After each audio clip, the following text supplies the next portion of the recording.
Kita tahu Stefanus, seorang yang penuh dengan roh dan hikmat, salah satu pelayan Tuhan yang dipilih untuk melayani kebutuhan sehari-hari janda dari golongan orang Yahudi berbudaya Yunani. Kita lihat bagaimana Stefanus tekun untuk memberitakan Injil, melayani jemaat Tuhan dengan sepenuh hati, dan Allah menyertainya dengan tanda-tanda yang ajaib dan mujizat.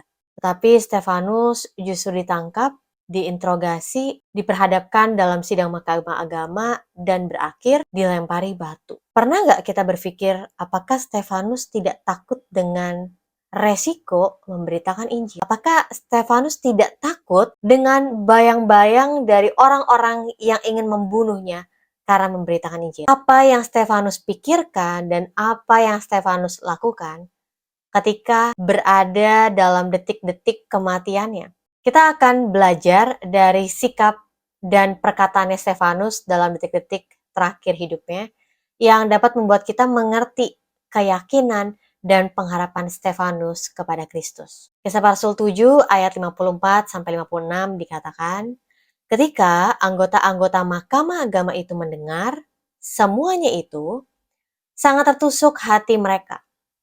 Maka mereka menyambutnya dengan gertakan gigi. Tetapi Stefanus yang penuh dengan Roh Kudus menatap ke langit lalu melihat kemuliaan Allah dan Yesus berdiri di sebelah kanan Allah.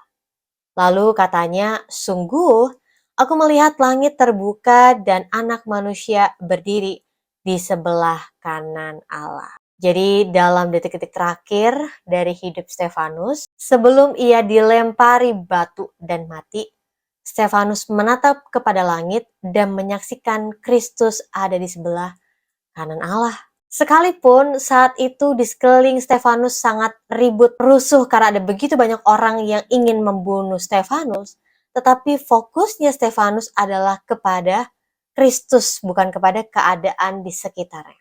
Kisah para Rasul 7 ayat 57 sampai 59 dikatakan, maka berteriak-teriaklah mereka dan sambil menutup telinga serentak menyerbu dia. Mereka menyeret dia keluar kota lalu melemparinya.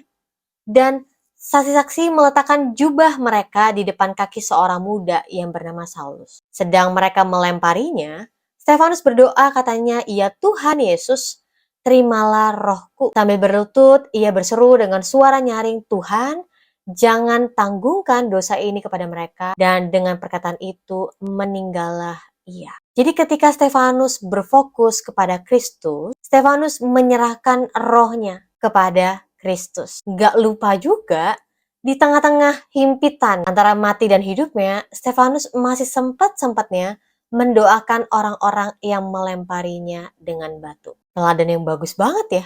Di akhir hidupnya, Stefanus pasti mendoakan orang-orang di sekitarnya. Ada 2 poin bagus yang kita bisa teladani di detik-detik terakhir dari hidup Stefanus. Yang pertama, kita belajar tentang kasihnya Stefanus kepada Kristus itu tidak tergoyahkan meskipun ada begitu banyak orang yang memukilinya dengan batu. Bisa aja ya Stefanus mundur dari imannya dan akhirnya meninggalkan imannya kepada Kristus dan tidak jadi untuk dilempari batu oleh kebanyakan orang saat itu.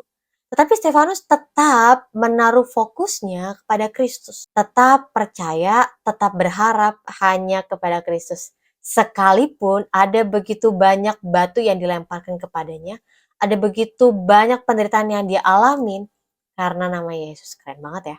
Yang kedua, Stefanus dapat mempercayai, dapat menyerahkan rohnya akan kembali bersama-sama dengan Yesus. Tubuh jasmani manusia akan dikubur di dalam tanah, tetapi roh manusia akan kembali kepada penciptanya. Roh kita kelak akan kembali bersama-sama dengan Yesus. Kebenaran itu membuat kita nggak perlu goyah terhadap kematian.